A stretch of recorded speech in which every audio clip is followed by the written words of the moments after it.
Not even here. Yeah, around, yeah. The screen. Move on. It's out the way now. Still got to find it, huh? Right. Let's wait for it to go on. Maybe tonight, yeah, time. Okay, let's get going. Right. We're holding. It's not gone. It's not gone. It's taking a minute to go up online. Hold by the Mishnah. Do you need a picture book today? No pictures. Okay. Okay. Still got to find it. Okay. Good evening, everyone. We're up to Daf Pei Amud Beis, right at the bottom by the Mishnah. The Mishnah is discussing the foods that we use for Eiruvin, Chatzeres, and Shutufim Mavois, which we'll see is not exactly the same, but quite similar. It says the Mishnah like this: Bakol, with all kinds of foods. That's the more things than have been anyway. Me'alvin mekedu Eiruvin, Chatzeres, Mishtat mekedu Shutufim Mavois. Chutz v'namayim and amelach.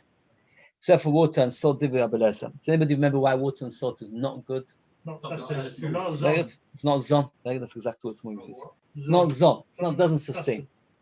Rabbi Shiur argues. He says, Kiko hu eruv.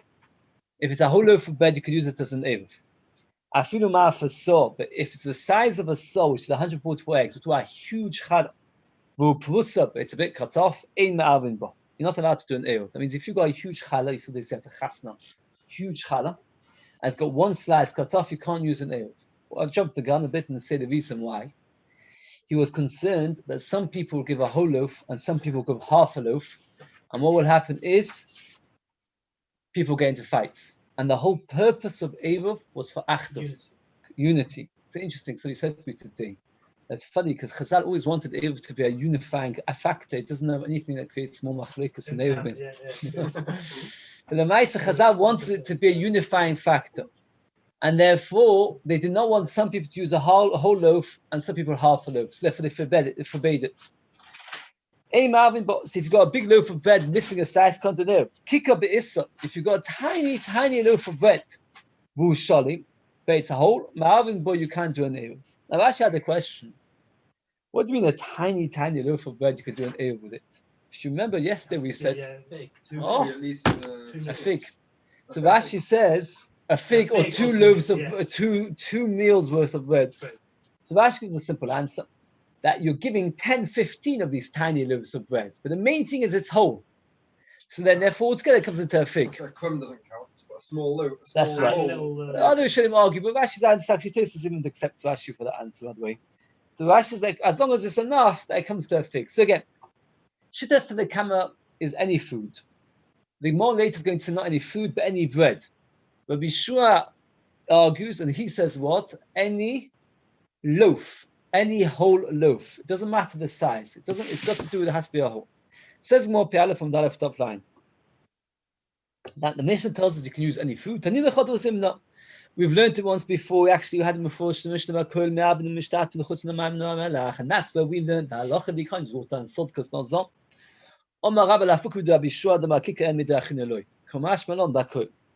That Mishnah is talking about Eiruvin Tchumen and Eiruvin Chatzeres. And you could understand that Mishnah to be saying that you can use any food for Eiruvin Tchumen, but you wouldn't know that you can use any food for Eiruvin Chatzeres. Even though it does say, you could explain it to mean only Eiruvin Tchumen, not Eiruvin Chatzeres and Shutufim Mavois. So if we need this Mishnah to tell us that even Eiruvin Chatzeres and Shutufim Mavois can use any food. No, what would the Mishnah mean? No, they would mean shituf mavoyos, but not that you can use all foods. You'd make a comma. Bakol me'alvin or mishtatfim with certain foods. We'll see in a minute why you anyway have to say that. Eis ve'abayim. Bakol me'alvin Eiruvin Chatzeres kol mishtatfim shitufim mavoyos. You can use anything for Eiruvin Chatzeres and shituf mavoyos. V'lo yomu la'av the past, but you have to use bread. Elo b'chotze bilvad, only by a chotze. Now, this price, if you read it carefully, what's the price saying? Which foods can you use? Which food can you use? Bread. Only bread. Look, let's read the words carefully. It's very strange price.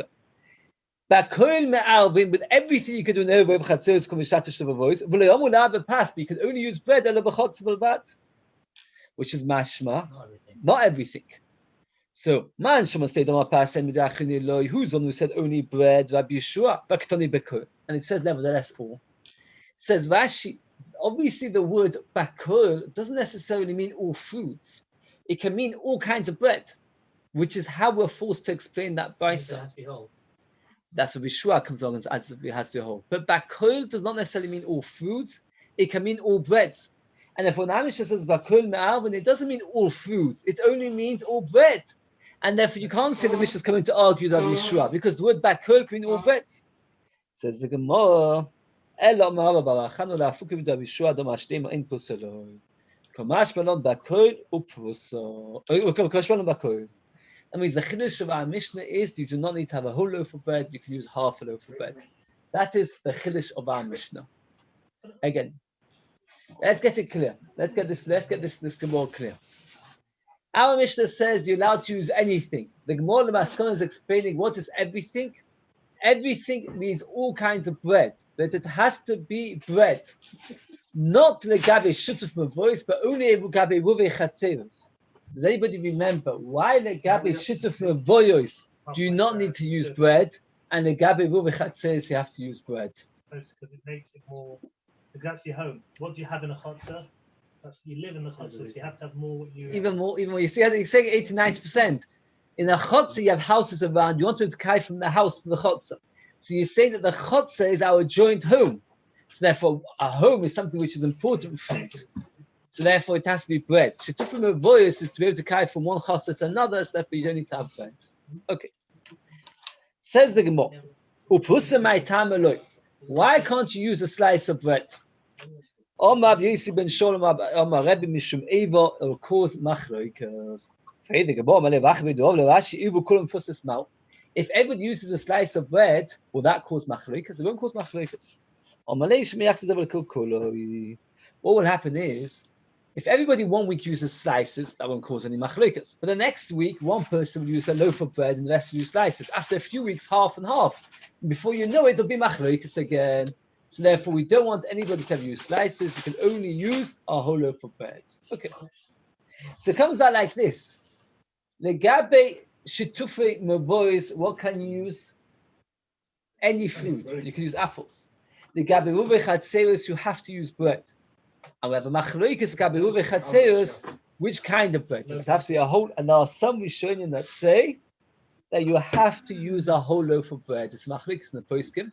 So therefore, if you ever make a ruve chatzeros, you should use a whole loaf of bread. You should probably rather use matzahs or something like a whole loaf of bread.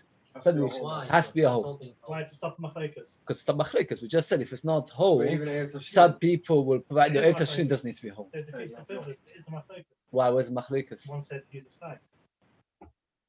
No, if I provide a slice, you provide a whole, you'll be annoyed with No, me. it's machloikas tanoim. Am I right? Ah, it's machloikas how we pass. They're talking not to make machloikas, and they're arguing themselves. Okay, it's a different kind of machloikas. Omar Yehuda ben Shon. No, even so not. You're right. You have to be zakat to other people, even so not because we're scared. We're up to Daf Aleph from Aleph, about 59 from the top, slightly the topic. So we said you have to use a whole loaf of bread according to Rabbi Yeshua. Omar Yehuda ben Shon. You take out challah. How much is challah? You got a big loaf of bread and you realize you haven't taken challah. How much is challah? Does anybody know the shiur? How much do you have to take for challah? So min hatera, the tiniest amount is good enough. Midrabanan, they said, a personal baker, that's a woman, who's not selling it, 1 in 24th, because that's already a proper amount. A baker who's selling it to sell, a 48th. A 24th, that's how much percentage? About 4%. You have to take 1 in 24. A baker takes 1 in 48, it's about 2%, right? Isn't there a minimum you have to make anyway? 1/24 of. You're right. You were talking about the amount of dough you need to make to be chayav challah. You're right. If you make a very small dough, you're not chayav to take challah altogether. If you make a very large dough, so you need to take challah. So then we have 3 shurim. Min ha'ter is any amount. Midrabanan for person plus bread. So a person made a whole loaf of bread, and he wanted to send it into the Eruv, and suddenly he remembered, oh, I never took challah. So what do? He wants to cut off a slice. Do you say that at the end of the day, it's not a whole loaf of bread? If it's not a whole loaf of bread, you can't use it for Yeru. Or do you say, no, the reason he cut off a slice was only to be able to make it mutter to be eaten. So it's basically a whole loaf, just basic. It's helping us be able to eat it. So therefore, maybe it should be okay. So this Dimor is like this. If you've got Truma mixed in the Cholin, what's the halacha? That if it's more than 100, you're allowed to eat it as long as you separate the bit which is Truma. Let's say you've got 10 gram of Truma in 1,000 gram of Cholin. So it's 100 times as much. So you're allowed to eat the entire thing. With Rabbanan, they said, we don't want you to eat the whole thing because you're stealing from the Kohen. Since you're stealing from the Kohen, because then there's a tiny bit of tumor inside it. So you eat the whole thing, but you separate a small amount and give it to the Kohen. So the same thing happened. There was a whole loaf of bread. You took away challah or gdemua. You could do an eruv. But Tanya, we learned kedei demua ma'avin oibah, kedei chalosa ein ma'avin oibah. That kedei demua you can, but challah you can't. And if you think about it, there's a bit of a logic. Kedei demua, how much is kedei demua? What percentage? 1%. Challah is somewhere between 2 and 4. So therefore, 2 and 4% you can't. 1% you can. It says, well, look, Kasha. When did you got machlokes over here? Can you use a challah which you've can you use a loaf of bread which challah has been taken away? If it was taken by a baker, then you can still use it because at the end of the day it's only a small amount. If it was used by a homeowner, then you can't. There's nan shiur chalech nesim or so that's moi. The Mephoshim say interesting thing. What happens if you're making a chasna and you make a huge dough? Hundreds and hundreds of challahs from this dough. How much do you have to take? 24. If you're a baker and you're selling it, and you want to sell it, you're living in a tiny village, only 3 loaves of bread are going to be sold that day. How much do you have to take? 48. Low plug. If you're doing it, no, you're not. Because Mishnah Benoit, because it's personal, it's not a business. It's personal, but it's that's the chiddush Mishnah Benoit. Money has to change hands. It has to be a business. What? The owner, the father of the child making the chasna. What? The caterer's like a baker? I would say it's like a selling, and therefore you have to take 48. I would say. Because it's a business. Caterer, yeah, but not Not about it. That's it. That's it. It doesn't matter the size of the batch, it depends on why you make it. Now the shouldn't say a woman who sells in the market, she only sells 2-3 loaves. Nevertheless, now Teresavi asks a very interesting question if you think about it, if you keep a calculation. We said like this. Dimua, which is 1%, as Ben pointed out, you can use. If you've got massive challah, you take a 1%, you can use it. Challah, we had a stira. We answered, when can you use it? It's when it's a baker's, because it's only 2%, that's okay. But when it is a private person, you can't, because then it's 4%, it's quite a bit. Why then talk about Dimua altogether? Just say, a baker you can't use, a homeowner you can't use, and a baker you can, and then I can work it out. If a baker I can, where even though it's a 2% loss, can by Dimua, where it's only a 1% loss, it should be okay. Why do you need to tell me Dimua? Why do you have to tell me with the case of Truma? Just tell me. Stacey says, an interesting svor, that at the end of the day, Dimua, you could have thought that why did you cut it off? You didn't need to cut it off. You had a better option. What's the better option? Give the whole loaf to a Kohen. No, but then the Kohen, for the Kohen's sake, it's a good enough loaf, so a Kohen can provide it, and the Kohen can eat it. Even if a Kohen can't live there, even if we had before that, even if a Kohen works, because some other Kohen can eat it. Now, by challah, you actually have to cut it off. So you might have thought by challah you had to cut it off to perfect it. Yeah, you didn't need to cut it off. You just cut it off stuff. Maybe it ruins the commercial or not. Says the Gemara right. Omar chista tofu bekisim. You've got a challah. You cut off a slice, and you took a needle, not a needle, a toothpick, and you stuck the piece back on. Ma'avin lo'ibah, you can use that loaf. Can you imagine?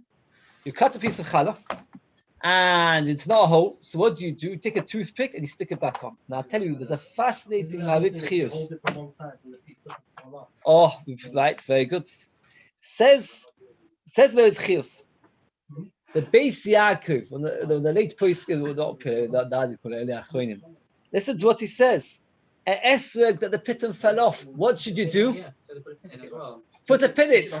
But you have to be careful, because if you stick the pin too deep, then it's chasab, and if the pin goes inside the white, Beis Hazar, it's called it's already no good. Says the Yad HaMelech, I don't understand him. By bread, the problem is what? I give a whole loaf, you give a half a loaf. I'm going to see you coming with your half a loaf. I give a whole loaf, I'm going to get quite irritated. If you stick a splint in it and it looks whole, so now we'll get irritated. But by an Esther, the Torah says it has to be sholem. That it doesn't, that you should work with a pin. It's not, because the Torah is mechayev sholem, it has to be a whole. So the priest can have a shaila now. What about lechem mishnah on Shabbos? It's a machlikas in the priest. Do we say pshat is that it has to look mechubed for Shabbos? So if we put a splint up, it's mechubed for Shabbos, right? Let's say your challah breaks off, right? So, no, it's machlikas. Beisyak says it's okay. The Yad HaMelech says it's no good. Mishvur is machlik. But challah mishvur is more mekum. Why? Because it's not a chiyuv of sholem. It's a covered Shabbos. Covered Shabbos is that it looks whole. Bashikah bad Esther, the Torah says it has to be whole. If it's not whole, it's no good. Okay, it's interesting halachas. So again, the challah fell off. What do you do? Stick a pin. The Bible says not. If you can see the cut, it's no good. If you can't see the cut, it's no good. It's like a game that children like to play on Pesach. Is my matzah broken or not? And afterwards, if it's you say yes and it's not, they get it told. They break it. That's right. Yes. The ma'isa, if you can see the break, it's no good. If you can't see the break, it is fine. You can use rice bread or millet bread. Rice bread, yes, millet bread you can't. You can use lentil bread, even though it's not mezonah. But if it's since it's a choshva bread, you can use it. Somebody who's intolerant, they don't use the bread. Which do you have to be able to eat the bread? No, because somebody else, we had that earlier for Kohen. Yes. Was a bread in the years of Mount Shmuel, the Shodi Lekalbi, the food to the dog. And the Rishonim say that dogs eat everything. If a dog won't eat lentil bread, is a proof that lentil bread is inedible. If lentil bread is inedible, how can you use it for Yehuda? Says it was made out of many different kinds, not just of lentils, made out of lentils, rice, millet. It was a mixture.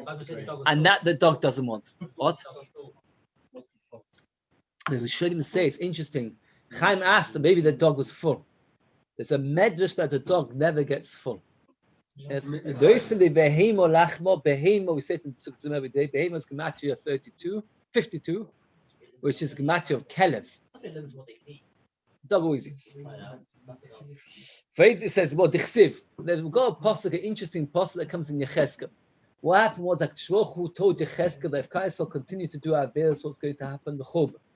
And he wanted to dramatize the fear of the Churban. So what did he do? He made Yecheskel behave in certain ways that would remind Klal Yisrael how bad the Churban is going to be. So he made all kinds of different, he carried around him a pot to show that somebody goes into Golos will always have to carry a pot around with different things. That was when his wife died. He didn't wear tefillin. They say he did wear tefillin, but nothing else. But not, he didn't keep the other halachos of Avedos to tell him that so many people would die in the time of the Churban as well.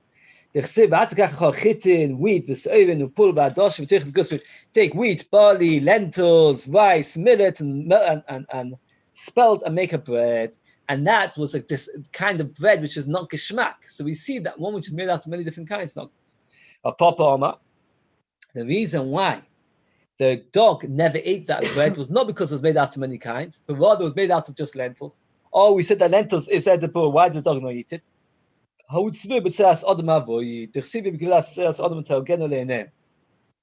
That they baked it, they've roasted the bread of lentils on human feces. So therefore, what happened was it made the bread taste bad, smell bad. So therefore, that's why the dog didn't eat it. And the same thing by Yecheskel. So you have two explanations why the dog never ate. Again, you're allowed to use lentil bread. But I have two explanations as to why the dog never ate the lentil bread. Either made out of many species or used as soyas odom to bake it. Nafkamina is, if we want to use lentil bread, according to first answer, you definitely can use it. According to second answer, it depends how you roast it or not. Says the Gemara, now that we mentioned the story of Yecheskel, the pasuk there says, You should eat it as barley bread. And the question is, it wasn't barley bread. What was it made out of? It was made out of many different species, different kinds of ingredients. Why do you call it barley? Well, it gives two answers. It doesn't mean se'orim as barley. It means shiurim as measures. A person who's very, very hungry, even if he's got some food which is not geschmack to eat, he only eats a very small amount because he's scared that later he'll have no food. Like we saw, like in Auschwitz, that they had the most disgusting food, but they still have to save it. So therefore, the se'orim over here does not mean barley; it means shiurim. The kneading and the making it. When you make wheat bread, you make it in a very nice, fancy loaf. But when you make barley bread, because it's such rubbish stuff, you don't make it neat. So the pasuk there in Yecheskel is saying either that the bread was eaten k'se'orim, meaning shiurim limited, or like se'orim, that it wasn't plaited and molded in a nice way, but molded like barley bread in a slap hazard manner. That's going back to the first again. So the Maisa, we have two explanations which barley bread, why they didn't eat the bread there. But the Maisa, we pass you can use lentil bread for a Ruvei Chatzos, Shtufim Ruvos. Going to a new topic, a new Mishnah. Let's do a tiny bit of kinyonim. Min HaTorah, if I give you £1 and I say to you, can I buy a loaf of bread? Then that loaf of bread becomes mine. Min HaTorah, it's actually machlokes in Bava Metzia, but this is what the sugya of the Gemara is going on. Mois konis. Midrabanan, it doesn't work. Does anybody know why not? Why not? Why shouldn't it work? It's marvelous. You got a loaf of bread in your house. I say to you, no, I can't bother going to your house now because you live all the way in Festival. So what? Because if it gets ruined in the tree and then the Kenyan runs. Oh, we had this, didn't we? You said a half. Yes. No, what's the problem? Minate, I give Ben £1. Have you got any bread in your house? I'm sure you probably have some bread. Yeah. I give you £1 now. I want the bread. I want a slice of bread to be mine. No, because Minate it is a kinyan. Minate it is a kinyan. Why? Why do you need to do something? Why? Why? So what? Minate it works. Chazal stopped it from working. Chazal stopped it from working for the following reason. Because what will happen is, Chas v'sholem, if the fire breaks out, then what will happen is he can claim, and I'll no way of proving, that the bread which I bought was burnt in the fire. And how will I be able to prove? This is for values. I come to you in the marketplace. I give you £100,000. All the wheat in your stock should be mine. A fire breaks out in your house 100 miles away, in your barn, and then you come back to you and say to me, all the wheat which you bought was yours, very good, but unfortunately it all got burnt. So therefore Chazal said that boys will not be koina until you do Mashiach. So therefore if I give you £1, what's the nafkimina? Then you can change your mind, right? If I give you £1 for your slice of bread, you come home and you decide that you're hungry, you can come to me the next day and give me back the £1. Even though when that was koina, they battle the kinyan, and you have to Mashiach. I have to actually do Mashiach, all the kinyanim that we call. Okay, so but kinyonim they can, but kinyonim they can say because it's a hefkami stef. So what happens is, like says the Mishnah, person give a small coin to a shopkeeper or to a baker, in order that it should be mzaket to know. It doesn't work. The reason of the Chachamim is like this. It's an interesting thought. If, let's say, Ben is the one who's got the shop, right? It's got a bakery. If he would say, I'm picking up a loaf of bread for everybody in their chutzah, it works. Why shouldn't it work? At the end of the day, you can do such a thing. You can be mezakeh for other people. Over here, because I gave £1, I am explicitly saying I don't want a gift. Rather, I'm asking that the bread which I acquired through my £1 should be included in Eiruvin. Now, did my £1, did it actually acquire anything? No, because most not koina. So therefore, the kinyan wasn't chal, and therefore it doesn't work. It's a very interesting sort. The Eiruvin doesn't chal. Let me imagine like this: if I wouldn't have given him any money, and he would have picked it up and said it's for all the people in the chutzah, I would be fine, because I went and gave him some money. Now, when he picks it up, we take it on that his intention and my intention is not that it should be a gift, but rather it should be through a kinyan. And the kinyan was never chal, so therefore the Eiruvin is not chal for me. That's Shittas Chachamim. Right. Says the Gemara, Umoidim, top of Pe'alef on base, B'shar kol adam, everybody else, shezochu le'moisov. There they agree, if I go to somebody who's not a shopkeeper and I give him some money, that since his general rule is not to sell the bread, So what I'm doing is like this. I'm giving him the pound as because I feel bad for his effort. But I'm not saying that I'm trying to acquire the bread through the money. On the contrary, the bread I want to get as a gift, I'm giving you a pound just for the effort and I want you to be a shliach. In fact, Rashi points out that if you would say to the shopkeeper, please be a shliach and here's a pound for the effort, would it work? Yeah. Of course it would. Because you're appointing him. You're appointing as a shliach. You have to have das. And therefore, says Rashi, in the first case where I gave the shopkeeper money, I was telling him I want to be credited through the money. And therefore he has to do it through the way I want. When you do Eiruvin, now which Eruv are we talking about? Only by Eiruvin Tchumen. Now, Eiruvin Chatzeus, we have Nedat, Shlom Nedat, if you shloch Adam Shem B'fanav, and Chom Adam Shem B'fanav. That in our Mishnah, we're talking about Eiruvin Tchumen, because if we do Eiruvin Chatzeus, then he doesn't, even if I give him money, it works. Why? Because by Eiruvin Chatzeus, you don't need my permission or my knowledge. You can do it if I don't want. So if he picks up the loaf of bread and says that this should be for me, it works. So the mission of giving of the mission was about only Eiruvin Tchumen. Says the Gemara inside, what's the soul of Abelesa? How does it work when I give the money that it should be kind of Eiruvin Tchumen? At the end of the day, there was no Mashiach.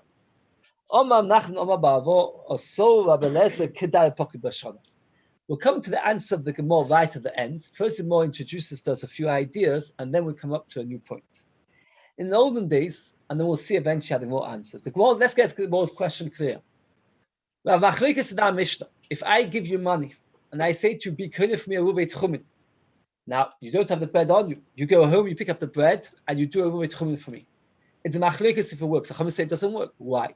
My intention was to acquire the bread through money, and money doesn't acquire anything. So therefore, when you pick it up for me, my das was to do it through the money, and that doesn't work, and therefore it doesn't work. Had you given it to me as a gift, it would work. Comes along, our Blazer says it does work. Furthermore, why would our Blazer say it works? So the Gemara over here says, in fact, I will pocket Bashana. Come to a few introduction ideas. In the older days, if you had a cow, there was no freezers. So you wouldn't really want to shecht a cow unless you had enough customers for the vast majority of the cow. Let's say a person would come to the shop and say, can I buy £5 worth of meat? Would you shecht a cow for him? No, wouldn't be worth it for you. Let's say he's given you the money and you promise him, yes, tomorrow I'll shecht because you believe the next day you're going to have so many customers that it's going to be worthwhile for you. So I give you £5. I say to you, will you shecht for me tomorrow? Yes, sure. And I go home relying that I'll have meat for Shabbos. And next morning I come to you and you say to me, look, I didn't have a lot of customers. So I decided it's not worth it for me to shecht the cow. You're doing the right thing or the wrong thing. So the Gemara says like this. Generally speaking, the butcher's allowed to change his mind. Because at the end of the day, you can say, you gave me the £5. I thought I was going to have a lot of customers, but the Maisa, I can see that I don't. And it's not worth for me to shecht the cow. There are 4 days of the year where the butcher is not allowed to. The sheikhet has to shecht the cow, even if he only has sold 10% of the cow, and he'll be suffered with a huge loss. What are the 4 days of the year? The 4 days of the year where you're most important to get meat for Yom Tov. Look at the top days. Well, whether the 4 most important days of the year to get meat. Wow. Which 4 days? Erev Pesach, Erev Shavuos. Oh, not so straightforward. Erev Pesach and Erev Shavuos, not Erev Sukkot. This is Erev Sukkot. People are too busy with the lulav and Nesek. So Erev Shmini Atzeres and Erev Rosh Hashanah. So you've got Erev Pesach, Erev Shavuos, Erev Rosh Hashanah, and Erev Shmini Atzeres. What about the Erev Shvi Shel Pesach? It's interesting. There's certain things I remember for you. My father used to say this Gemara every Shvi Shel Pesach. The Gemara in Chulin says that by the time it comes to Shvi Shel Pesach, people do not have the energy to eat anymore. Can you not just say it's the same Yom Tov? Oh, what's the difference in Sukkot? Because it's a slightly longer and Shmini Atzeres is a special Yom Tov. And it's more to eat, more variety. Why? Pesach. Why not? Okay, those 4 days of the year, if the butcher promises you, I will shecht a cow for you the next day, and then you come to him on Erev Sukkot, Erev Pesach, and you say to him, oh, thanks. And he says to you, look, I'm very, very sorry, but I don't have a lot of customers. If I start shechting now, I could end up with half a dead cow. What will I do with it? Halacha is, too bad. He has to shecht. Now, what happens? I give him the money, and the cow drops dead before he gets a chance to shecht. What would the halacha be? What would you pass it? You didn't pay for that cow. That's more of an owner. Which Right? cow? No, because those days didn't have hundreds of cows. You had one cow. What? No, that's for the We're not sheep. about Beis Mikdash. We're not about Beis Sheep Mikdash. anyway, no? I'll be a sheep. But isn't it an onus then? It's different to just saying I don't have enough money. It's dead. What can you So do? I said to you, it depends. Specify. It depends. You don't have to. If it's a normal day of the year, you can say to the sheikh, look, you can't have it both ways. You said to me that if you don't have enough customers, you're going to back out. So obviously, when I gave you the money, it's not a final thing. And therefore, now that the cow dies, you can't say, well, look, you settled on the cow, I'm keeping the £5. Couldn't get it back Because to you would have given it back to me had you not found enough customers. But those 4 days of the year, which the sheikh has to shecht, so that it's all a Gemara and Chol in all of this. So therefore, when I give you the £5, so now you've committed yourself. So I have committed myself. So if now the cow drops dead, you can say, I'll give you £5 worth of dead meat. That means whatever you'd have got in kosher meat, you'll get in treifa meat and give it to your dogs. That's all you'll get, which is a huge loss because treifa meat is worth a fraction of kosher meat. So what is that logic if we're going to deeper? During the rest of the day, when I give the £5, it is not a contract, a binding contract. You can retract, I can retract. I'll retract if the cow dies. You'll retract if you don't enough customers. Those 4 days of the year, Chazal established that it's a binding contract. Now, what did I do to buy this cow? What did I do for it? I didn't lift the cow. I gave money. Now, what did we say? That's what I don't understand. Okay, we'll get to. No, you're buying meat. You buy meat. So what's the problem? I understand. You buy meat. You want kosher meat. The fact is that. No. fact is that you need it for Eiruvin. That is why it's such a You binding need the contract. cow to eat. You don't need the cow to give you dogs. It's only binding because you need to eat meat. Otherwise, it wouldn't be because it's Okay. Eiruvin. I hear. But the answer is the Chazal said. Now, wait a second. Let's get to the main problem over here. What did we say before? Does money koina or not koina? Minato is koina, but abundance not koina. So how can they possibly make it a binding contract? How does it work these 4 days? I gave you £5. I never lifted up the cow. So why should we be able to retract? You should be able to retract. Because it's normal thing they have. Maybe become a shutter. Because everyone's buying meat. So what? What was the contract? I gave you £5. Hard Become a chazak shutter. doesn't Maybe work. become a shutter from the cow. But a shutfus requires kinyonim. Shutfus requires Torah to eat meat on Yom Tov. So what? So it's not, you keep taking out 2 minute Torah to 2 minute Torahs. Yeah. So now the Gemara describes all of this. And when we get to the answer, we'll understand the machikas of Lezer Chamuna Mishnah. Omar Rabbavu also Rabbi Lezer Kava Pok Bishol and Ditnan. That everything we're going to learn should be very crystal clear. Abba Pokim 4 times, these 4 times which we mentioned. Mashchitnes Atovach Bar Kolcha, we force the sheikha to shecht. Even if the ox is worth 1,000, he said to him, I only want to buy 1 dinner. He actually came to him and said, I want to buy 1 dinner. Sheikh said, okay, assuming they'll get more customers, and nobody else came, he has to shecht an entire cow and sell him 1 dinner worth of meat. He has to shecht if the cow dies based on the lekeach. Wait a moment, based on the lekeach? Why? He didn't do a meshicha. So the Gemara goes back and forth. Why I said 2 is a bit more to Maskon. We're talking about indeed he lifted the cow or he pulled the cow. Let's examine the rest of the Mishnah. The rest of the year. Anyway, okay, it's not so. It doesn't have to shecht. It can retract. If it dies, again, we're contrasting the 4 days of the year to the rest of the year. If we are talking about what he did Mashiach, like we just explained, so why should it make a difference? Mashiach is a proper kinyan, so it makes no difference whether it happened on the 4 days of the year, any day of the year. Once done Mashiach, it's a kinyan, it's too late. Elamai, we're talking about when you never did Mashiach.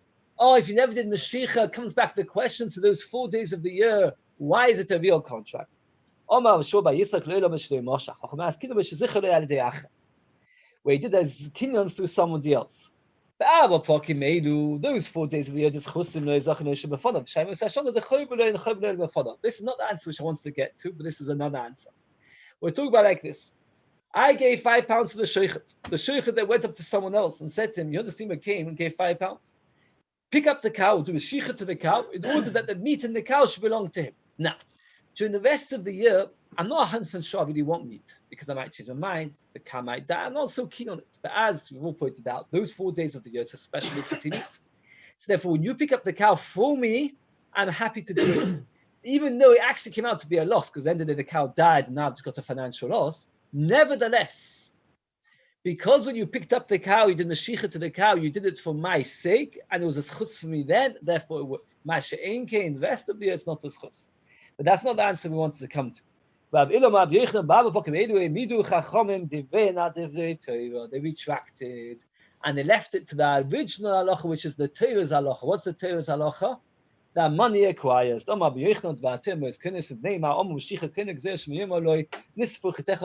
say that all your wheat got burnt in my upstairs loft. Again, comes along Rabbi Yochanan and says as follows: "Be'emes, money is not kind of mid'abbanan. But it is kind of. Those 4 days of the year, they retracted the gezerah and they said that money should be kind of. Now we're coming back to our question in our Mishnah. In our Mishnah, I wanted to do a Eiruvin Tchumin. I came to you and I gave you £1. Say the Chachamim, the Eiruvin Tchumin won't work. Why will it not work? Had you gifted it to me, it would have worked fine. But what happened was you never gifted it to me. I tried to buy it. Now buying doesn't work. Why does buying not work? Because money doesn't kind of. So therefore, the whole Eiruvin Tchumin is a waste of time. That was Shittas Chachamim. Came along Rav Lezer says it works. How can Rav Lezer say it works? Money is not kind.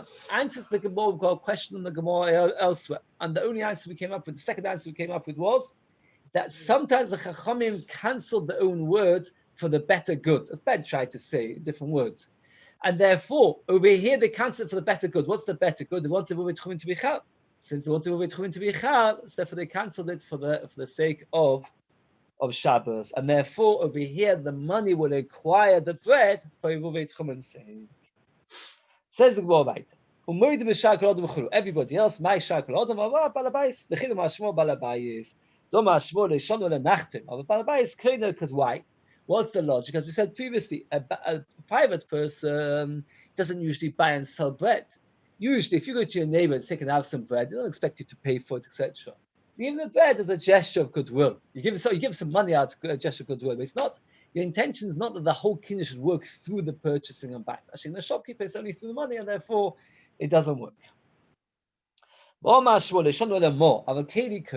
you went to the shopkeeper and gave him a cup for a slice of bread, then it would work. Why would it work?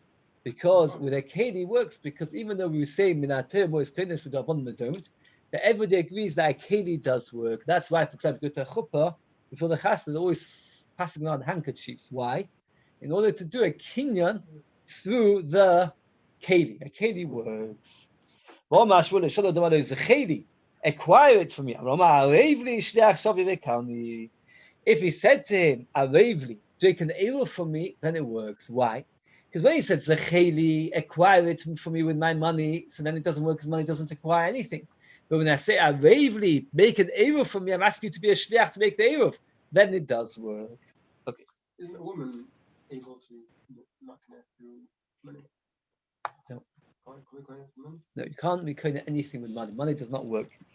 Condition of a woman, kesef shtar v'chazaka. Yes, you're right. They're allowed. They kept the normal halacha. Are we allowed to do it? Why not him? Because there's no chashash of chitech b'sefer ba'aliyah. It's kesef kedusha or not. Also, there's a special show. Okay. So now here we're coming to a small nakuda, important nakuda. The Mishnah says that you have by Eiruvin Tchumin, you have to have the person's intention. Comes along Rabbi Yehuda and says, "Bamed v'mamon." When are we talking about Eiruvin Tchumin? Eiruvin Chatzevos, you don't need the person's intention. Why? Why do you need the person's intention? Because it's a schus. And zachin adam shlei b'fanav. The question is, when Rabbi Yehuda said, "Bamed v'mamon," was he arguing on the previous opinion, or was he explaining the previous opinion? That's what the rest of this parak is going to be discussing. Again, let's get it very, very clear. What would you say logically? If I say something and you say, when did you say that is only that? Pasha's explaining. But you could explain it as it's arguing that what you just said is only in that case. That's the discussion. So more starts off. Whenever we have a psak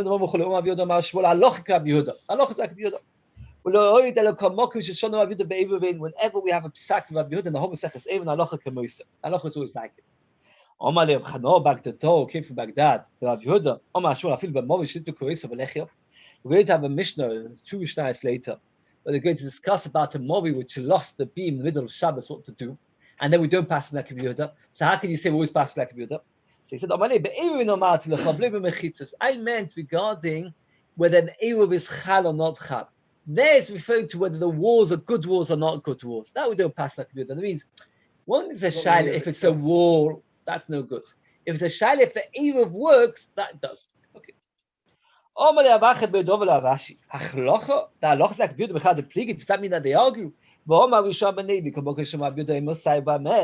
uses the word either Amosai, when is it? Or Bameh, or Bamed V'Mamorim, the Mishnah saying in any Mishnah, it's only coming to explain. So you see, when you say that Allah is like a Yehuda, what are you saying? It was a Machrek, it's a past like a Yehuda. How can you say it's a Machrek? It's not even a Machrek, because whatever everybody says Amosai and Bameh, he's just explaining the Tanakh Kamel. And there's a bottom thesis of import thesis, the Mishnah saying you lafuke prices. That when there's a brisa, we don't always mean that Yehuda is explaining, sometimes he's arguing. Furthermore, he says the Mishnah Seinu means any Mishnah in Shas, and he brings a few Mishnayos where it comes out that according to this, Yehuda is explaining, not arguing. Says you're saying that they're not arguing again. We first Shmuel came along and said we pass like a Yehuda. Furthermore, Abishua ben Levi told us that Bamed V'Mamorim is not a machlokes, it's an explanation. If it's an explanation, so what's going on? Says the Gemara, to the not argue by nonsense. Now we learned the previous mission and the Tusvale and this previous before today. If they got more people, most of them is you have to let them know. Meaning you have to get permission before you join them into the Eiruvin. So you see that there is a machlokes. In that mission, the Tanakh Kamel says you do need to ask permission. In that mission, says you don't. So one says no, that's not true. I could explain yesterday. They were talking about a chotz which is between two mavois, where the chotz itself doesn't ask anybody. And that's why you have to ask them permission, because they don't have to be included. They've got a choice to be included or not to be included. But in the chotza, which is part of the mavoi, where if they don't join in, nobody will be able to carry, don't ask them. Rav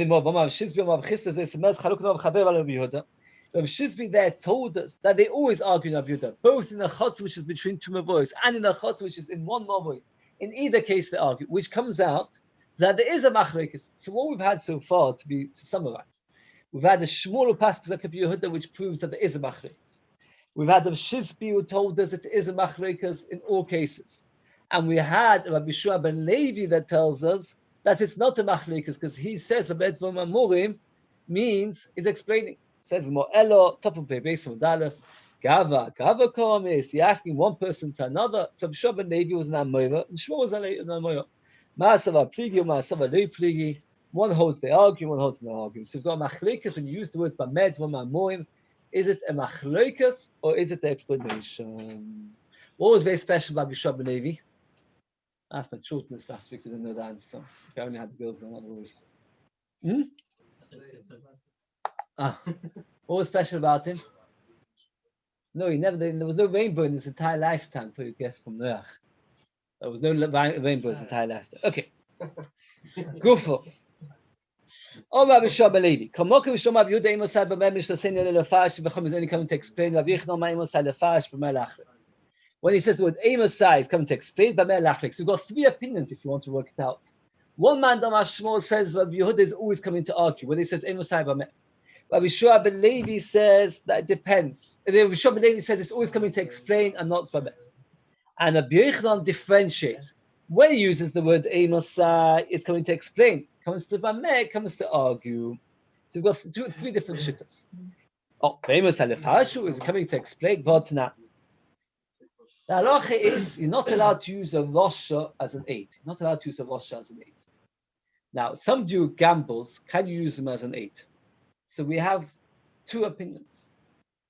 One opinion is, okay, so everybody agrees that if the only thing he ever does is gamble, you can't use it. There's a machlokes if he gambles plus he has another job, can you use him as an aid or not?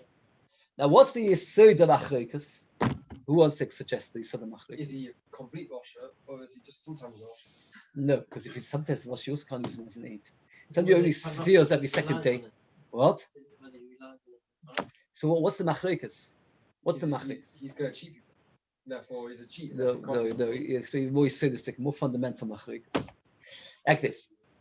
The question, no, much more important. Because is gambling stealing? If gambling is stealing, it makes no difference whether he does it part-time or full-time.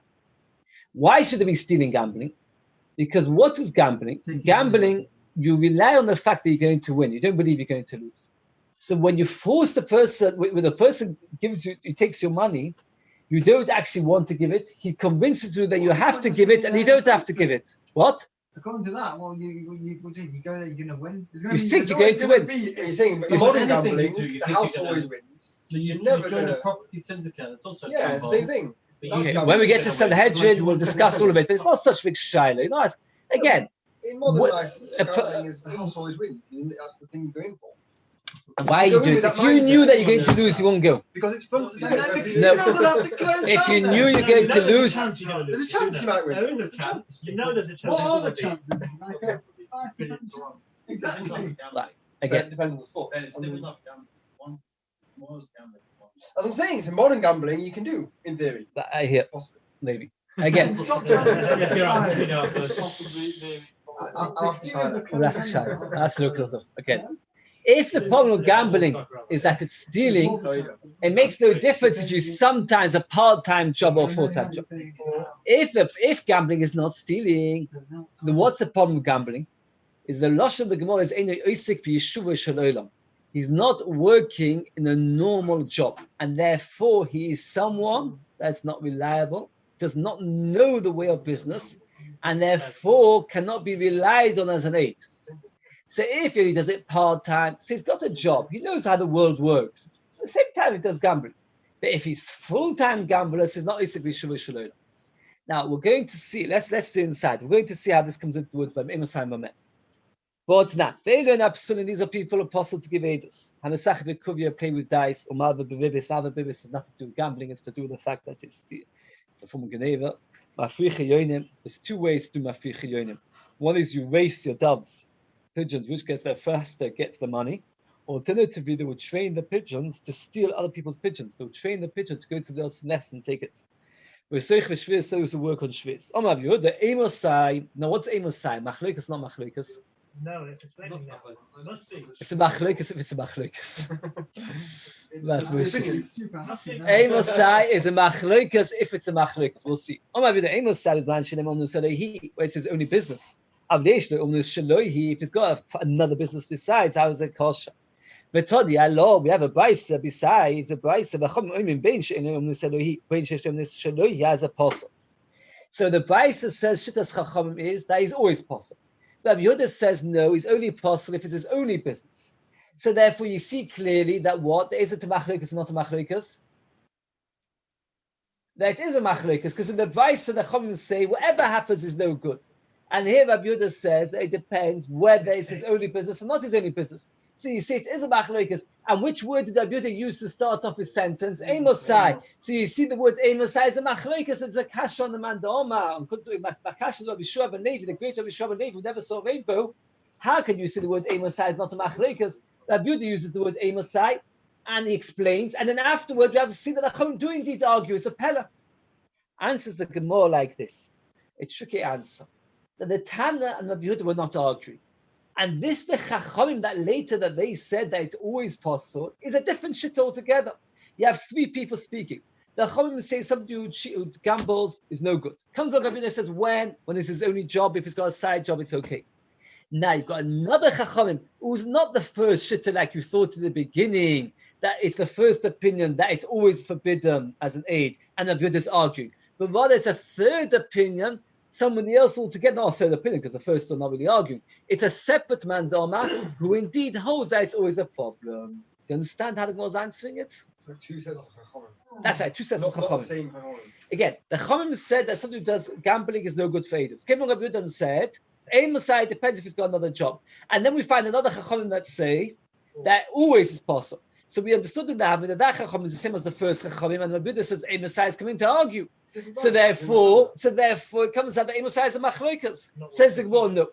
The first Chachamim and Rabbi Yehuda were not arguing. They were just saying that you're not allowed to use somebody who gambles. Come along, Rabbi Yehuda explains, he's not arguing. And now you've got another Chachamim altogether. So it's not a Kash and Rabbi Shua ben Levi. It's a different price. I know, but the pastures would be when you because your pastures would say, well, the Chachamim would say anyway. In anyhow, he's postulatus. So pastures that is the small of the Tanakh Kamah. Rabbi Yehuda's arguing. So by he Rabbi Yehuda Martafani, the Tanya. Rabbi Yehuda Martafani. Interesting, Rabbi Yehuda Martafani. Imagine me and Chaim are sitting down, eating lunch, and we see a person walking past. And I say, if he's a Nazir, I'll be a Nazir. And Chaim says, if he's not a Nazir, then he'll be a Nazir. Which one of us is a Nazir? Says Rabbi Yehuda Martafani, neither of us are a Nazir. Why neither of us are Nazir? Because neither of us believe he's a Nazir. Each one relying on the fact that we are right. We're just like sure of our confidence. So what do you see? That person believes he's going to be right. The same thing by gambling. He believes he's going to win. And therefore, it's always stealing because you're sure you're going to win. And therefore, it says what it's inside. The title of neither of them is a nozi. You have to be sure. He's not a nozi. When I think to myself, I believe that I'm going to win, and therefore I don't accept the idea of riches. And therefore, when I give the money at the end, really, it's very interesting if you think about it. As I discussed information like this, it comes out like this. Let's say I say to you that if my pitching gets a faster thing, etc., so you'll get money, I get the money, and then I lose. So where's the Geneva? Let's say I give you the £100 afterwards. Where have you stolen? The answer is like this: that really I don't owe you the £100. When you take the £100 of me at the end, I don't owe it to you because that's machta leikadia. So you took it simply because you pretended to me that I owe it. If I convince you that you owe me £100, let's say, do you remember yesterday you lent me £100 and you give me the £100, am I a ganov? Yes, because I convinced you of something. Here, when you do a smachta, you do gambling, you're convincing the person that he owes you the money, but really he doesn't because he has machta leikadia. So anybody involved in gambling is a ganov. That's right. Hadar Chalon, which we zichten many more times to get it more and more clear in this world than the next world. Yes, let's have a l'chaim. I bought two. You should have asked what? Oh. If you look nowadays, gambling isn't so cut and dry that you know you're going to win. You shoot for the